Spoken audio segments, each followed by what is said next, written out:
오늘 우리에게 주시는 말씀은 로마서 4장 17절부터 22절 말씀까지입니다. 신약성경 244쪽 로마서 4장 17절부터 22절 말씀까지입니다.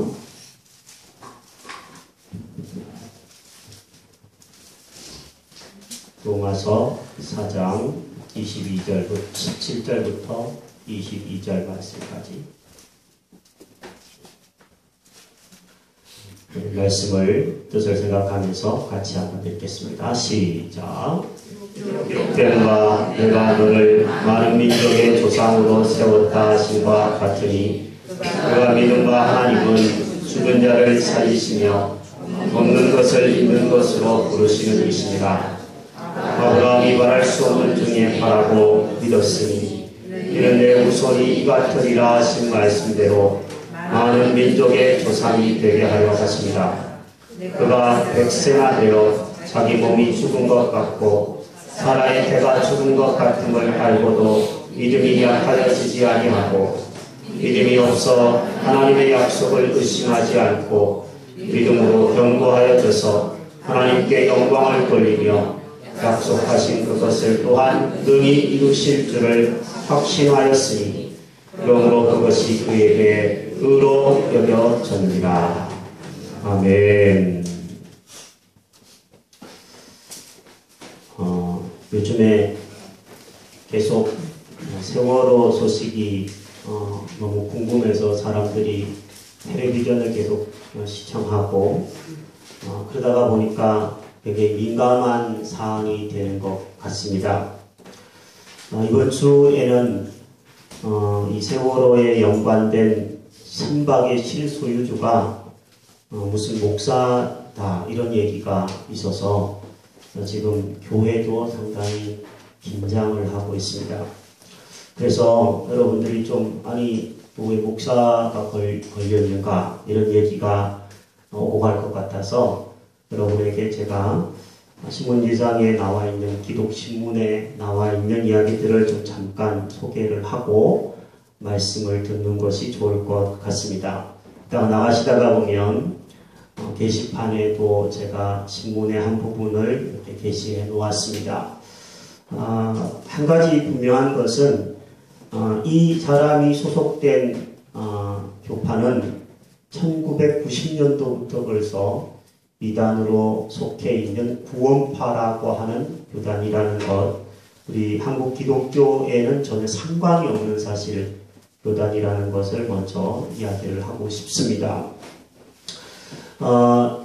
이 구원파에 소속되어 있었던 한 목사님이 있습니다. 저도 잘 책으로 또 강의로 여러분 만났던 목사님이셨는데 이 목사님이 정동섭이라고 하는 목사님이십니다. 침례신학교의 교수님으로 오랫동안 재직하셨고 지금은 신학교 교수님 사역은 접어두시고 옛날에 자신이 이 구원파에 7년 동안 유병원 씨라고 하는 이 사람 옆에서 통역을 했었던 이력이 있어서 이단과 사이비 집단들과 계속 재판을 벌이는 그런 목사님이 되어 있습니다. 상담을 전문적으로 공부하신 상담 심리학자 교수이기도 하신 분이십니다. 이분이 신문에 이제 인터뷰를 실었더라고요. 구원파가 도대체 누구인지 잘 모르고 도대체 이 사람들의 교리가 무엇이 문제인지를 잘 모르는 사람들이 많기 때문에 아마 인터뷰를 실어서 많은 성도님들이 바르게 알라고 이렇게 소개를 하고 인터뷰를 실은 것으로 압니다. 이분은 1977년도에 구원파를 탈퇴했습니다. 그러니까 70년도부터 77년까지 구원파에 유병원 씨의 옆에서 통역을 했던 그런 사람이었습니다. 80년도에 이제 소천하신 오카는 목사님의 도우심으로 예수님을 믿게 되었고요. 나중에 신학을 전공하고 상담 심리학자 교수가 되었습니다. 이분이 1990년도부터 2012년까지 구원파와 소송을 계속 했었는데 구원파와의 소송 14건 중에 모두 다 승소하기도 했습니다.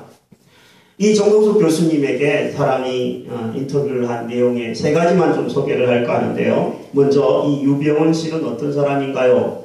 옆에서 지켜보았던 목사님의 표현은 평소 이 유병원 씨는 자신을 목사라고 지칭하지만 구원파 교리를 설파했음에도 불구하고 법정에 섰을 때는 나는 목사가 아니다.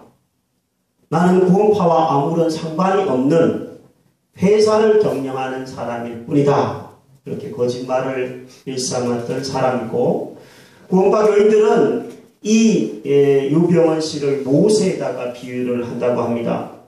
한 예로 이 사람은 1971년도에 지금은 극동방송이 굉장히 커졌지만 당시 극동방송이 5.18파동으로 어려워지자 후원자를 끌어오겠다라는 이름으로 부사장의 자리에 들어가서 방송을 장악하려고 했던 적이 있었다고 합니다. 그런데 만 2년 만에 정통 기독교의 교리와 전혀 상관이 없는 이단성이 발각이 되어서 나중에는 쫓겨났습니다.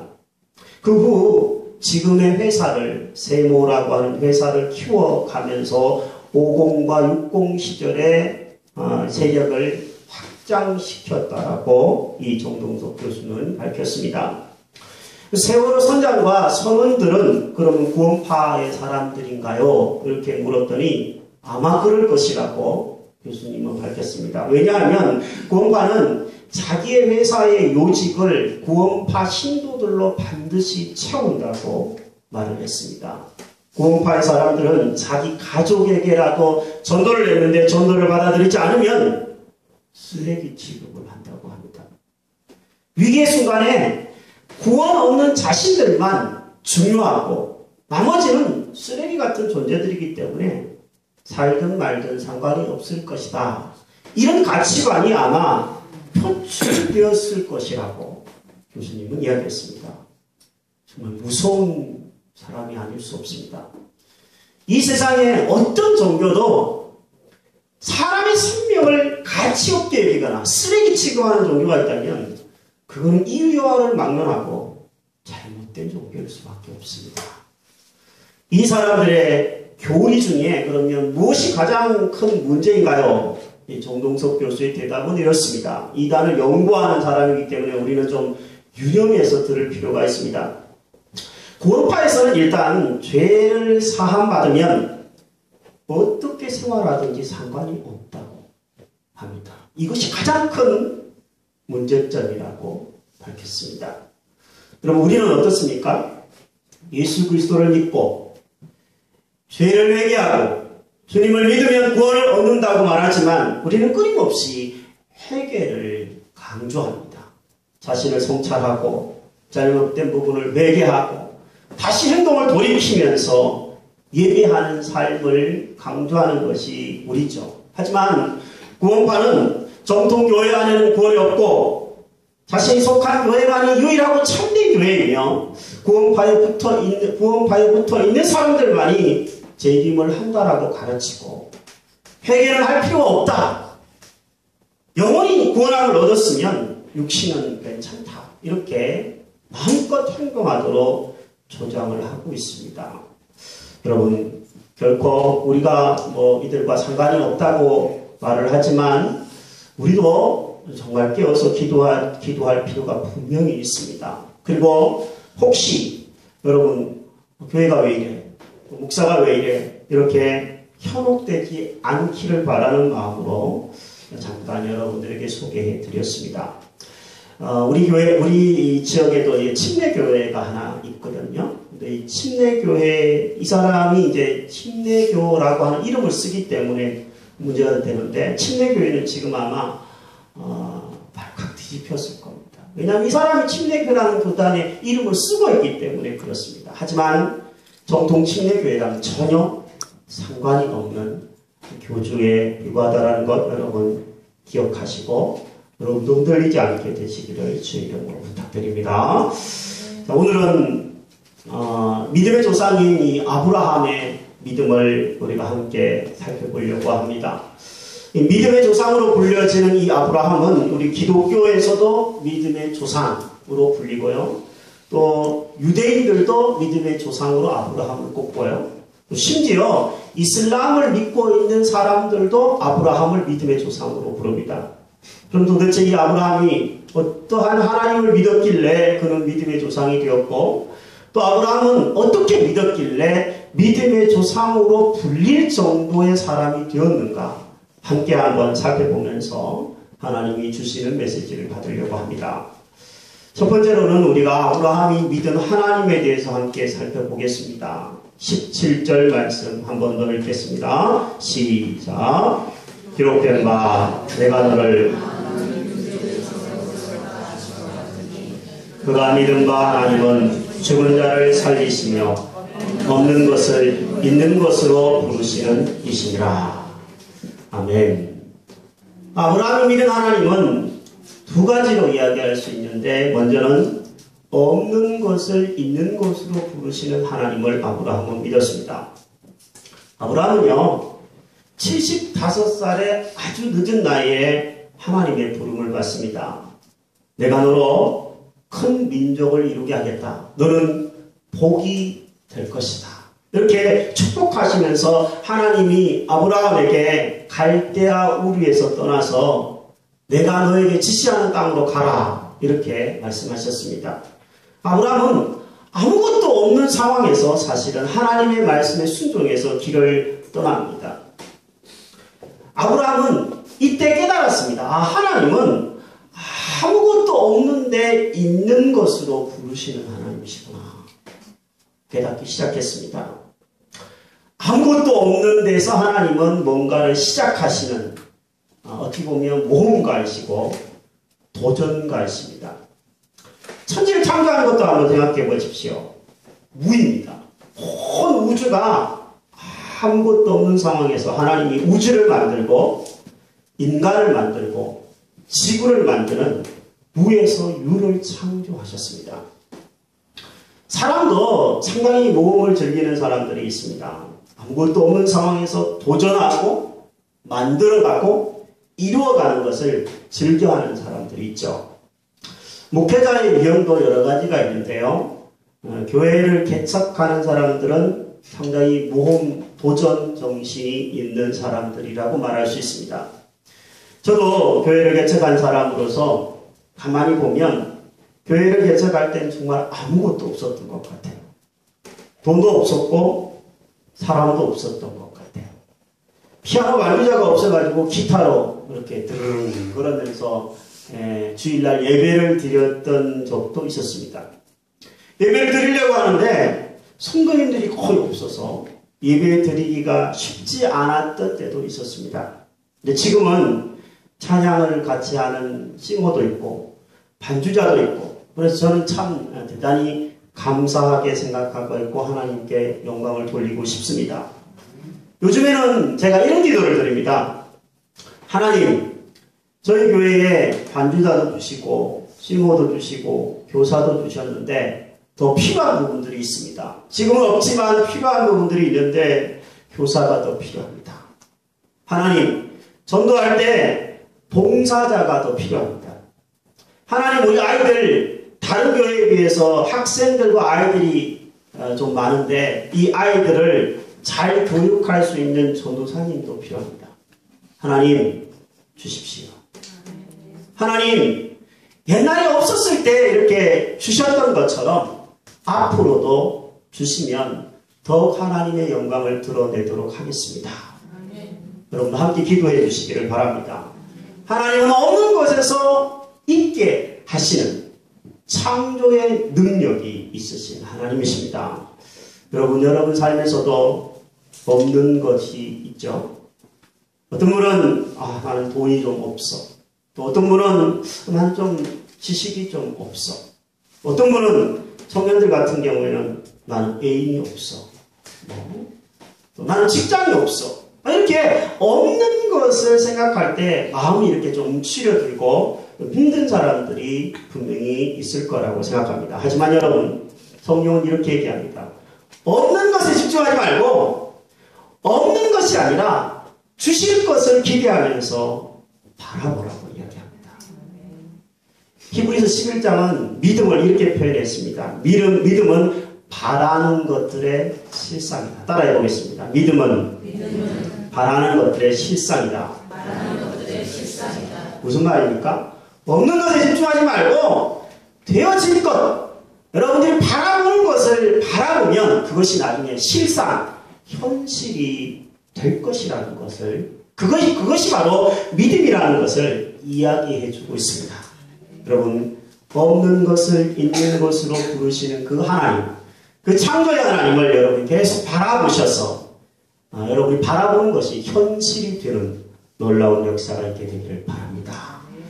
나는 없어요, 없어. 나는 안 생겨요, 안 생겨요 하면서 계속 그러지 말고, 안 생긴다고 맨날 어떤 사람은 안 생기니까 대충 옷 입자 그러면서 지내는 사람들이 있다고 그러는데, 그러면 진짜 안 생깁니다.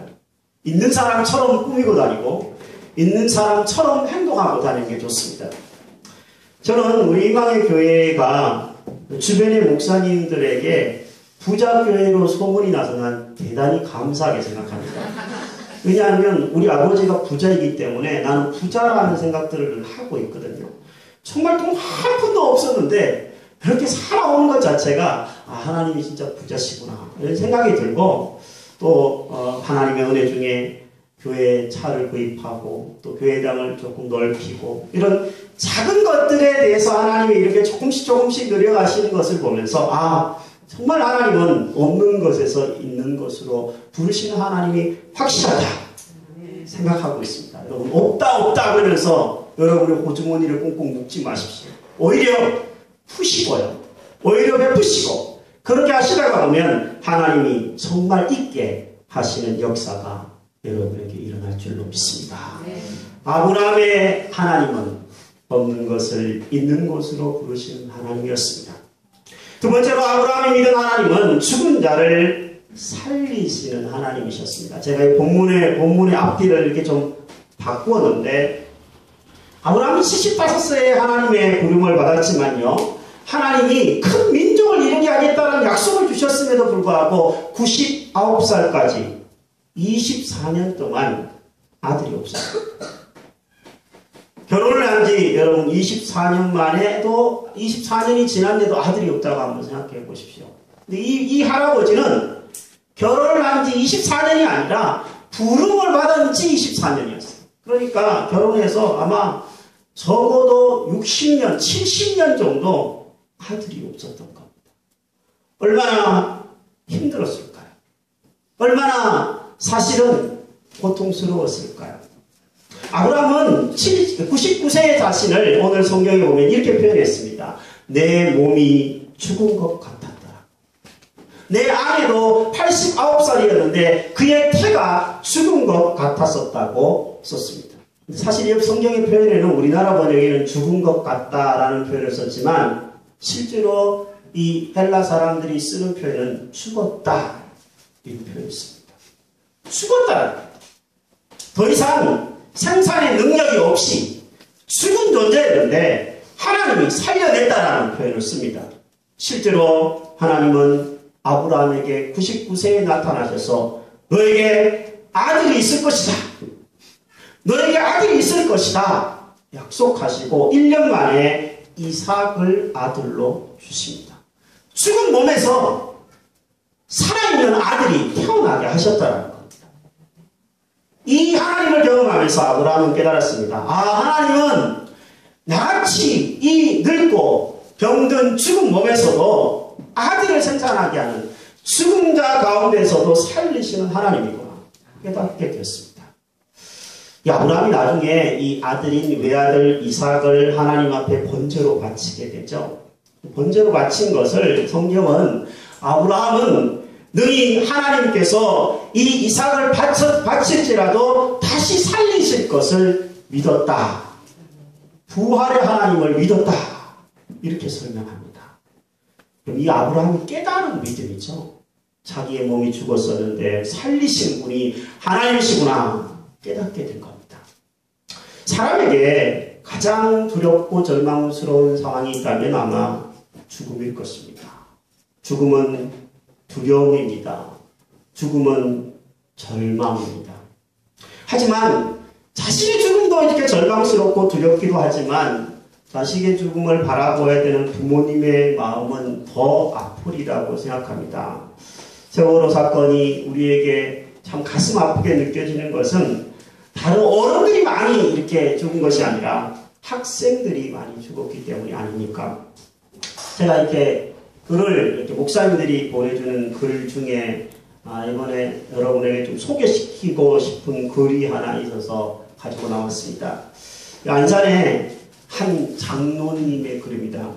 자기 아들을 이번에 실종자 명단에 올린 아버지. 그런데 교회의 장로님입니다. 공교롭게도 지난 대통령과 이름이 똑같네요. 김영삼이라고 하는 장로님인데 이분이 사람들에게 이렇게 표현을 했어요. 들어보십시오. 요나가 물고기 뱃속에서 하나님의 계획을 깨닫고 회개하고 나온 것처럼 돌아와도 감사하고 그리 아니하실지라도 정민이가 하나님의 자녀로서 구원받은 것에 감사합니다. 이번 일을 통하여서 하나님의 모든 백성들이 생사화복의 주권이 하나님께 있음을 항상 고백하고 우리의 생명이 영원하지 않음을 인식하고 잠시 있다가는 나그네 인생 하나님의 계획 속에서 말씀과 기도의 현장에 살고 오직 예수 그리스도 오직 복음으로 오직 전도자의 삶을 살기를 기도합니다. 기도해 주셔서 감사합니다. 이렇게 글을 올렸더라고요.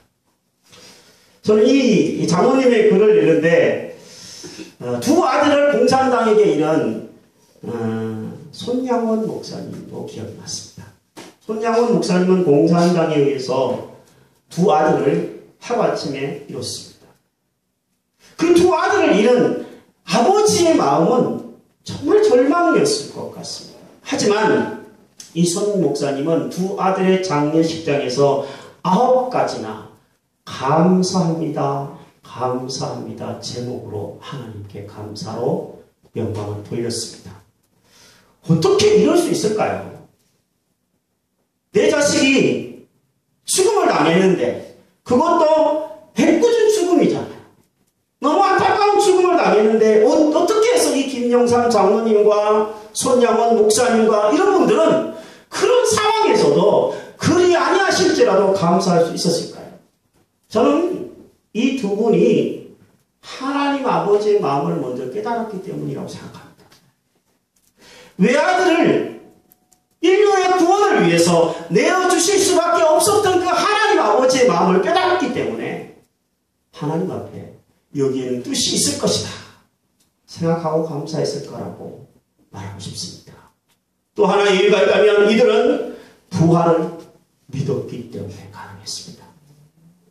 생대 같은 아들들, 이 아들들을 하나님이 결국에는 살리실 것을 믿었기 때문에 그들은 감사하지 않았을까요? 사랑하는 여러분, 우리의 믿음은 언제 빛이 납니까? 가장 어두울 때, 가장 절망스러울 때, 가장 슬플 때 빛이 나는 것이 믿음인 줄로 압니다. 저와 여러분들이 믿는 믿음, 이 하나님은 어떤 하나님입니까? 죽은 자를 살리시는 부활의 하나님이십니다. 우리는 허물과 죄로 죽었던 사람들이었는데 하나님이 살리셨습니다. 우리의 영을 살리셨던 것처럼 마지막 날에 우리의 몸도 하나님이 살리시고 부활하게 하실 줄로 믿습니다. 저 죽어가게 안타깝게도 죽어간 사람들을 주께서 살리실 줄로 믿습니다. 아브라함의 하나님은 바로 이렇게 창조의 하나님이요 부활의 하나님이었습니다. 그러면 이 하나님을 아브라함은 어떻게 믿었느냐? 성경은 이렇게 18절에 기록하고 있습니다. 18절 같이 한번 읽겠습니다. 아브라함이 바랄 수 없는 중에 바라고 믿었으니 이런데 우선이 같으리라 하신 말씀대로 많은 민족의 조상이 되게 하려 하십니다. 아브라함이 어떻게 믿었다고요? 바랄 수 없는 중에 바라보고 믿었습니다. 여러분, 아브라함을 생각하면 많은 성도님들이 참 이 사람 믿음의 조상이고 처음부터 믿음이 좋았다 이렇게 생각하는데 정말 오해입니다. 아브라함은 처음부터 믿음이 좋지 않았습니다. 오히려 성경을 읽어보면 아브라함은 믿음이 참 없었어요. 아들이 없는 25년 동안 아브라함이 어떻게 했냐면 처음에는 양자를 들여서 이 양자를 통하여서 자신의 후손이 번성하기를 기대했었습니다. 근데 하나님이 나타나셔서 그 양자 아니다 이렇게 얘기하셨어요.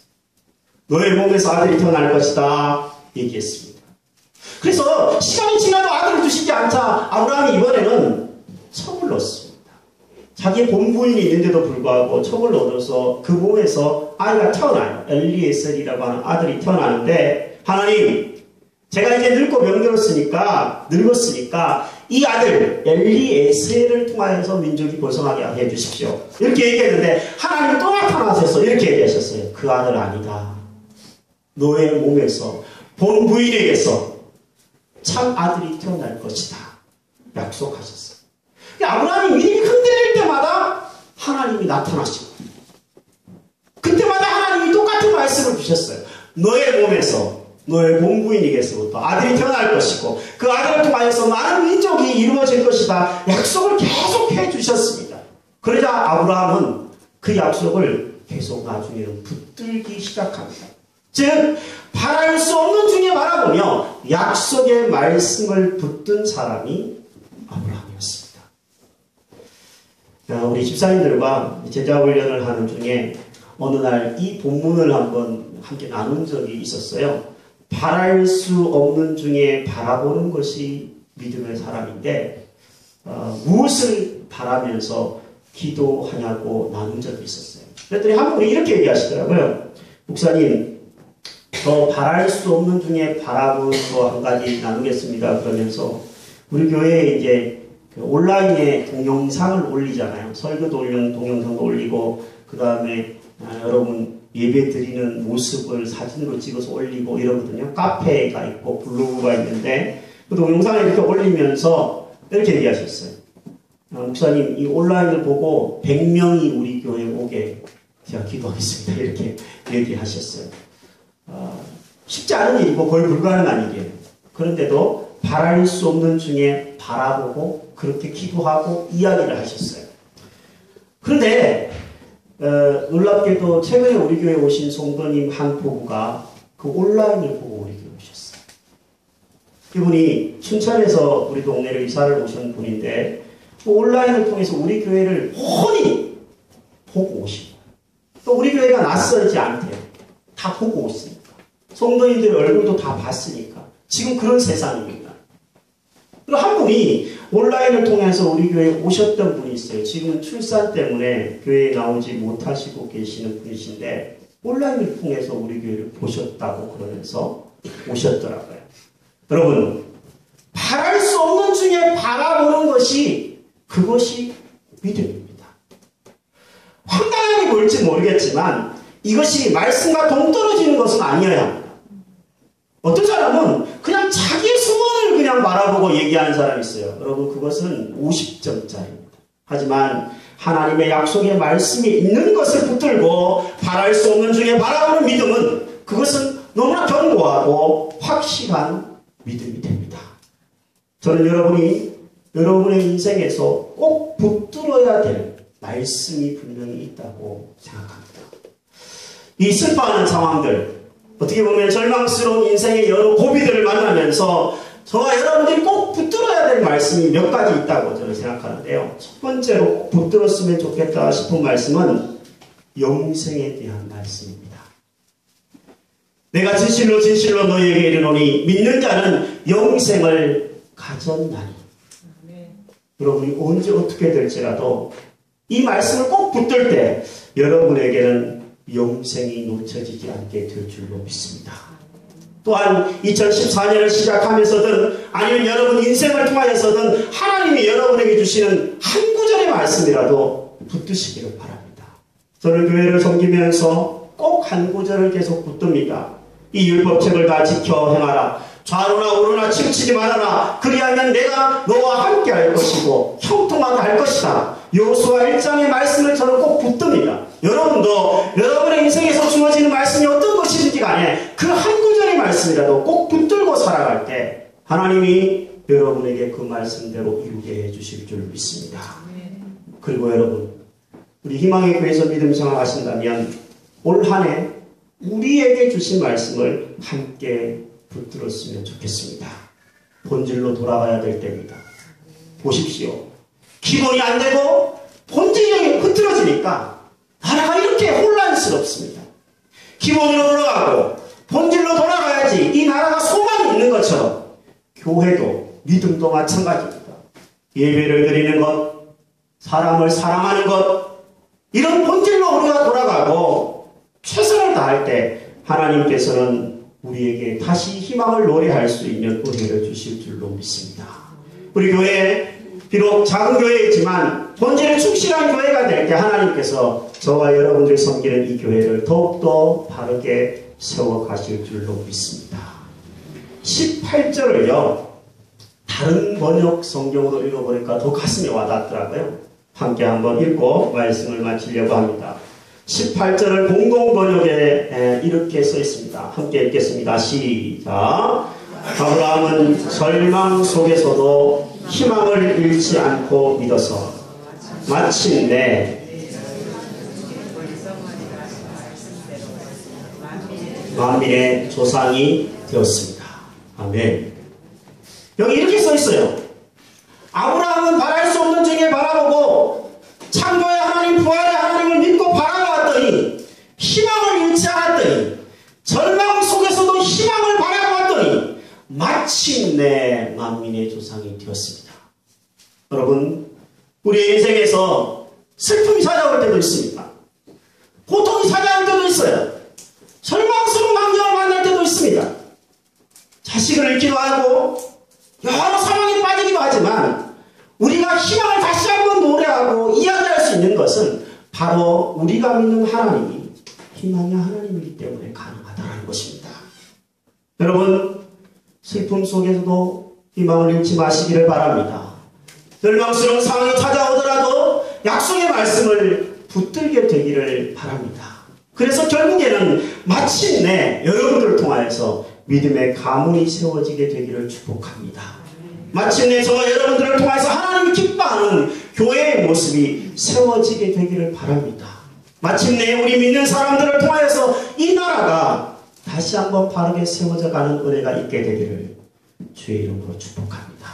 그 마침내 그것이 이루어지는 날까지 저와 여러분들이 부활의 주님, 또 창조의 하나님, 바랄 수 없는 중에도 바라보고 그 하나님을 붙들 수 있게 되기를 주의 이름으로 축복합니다.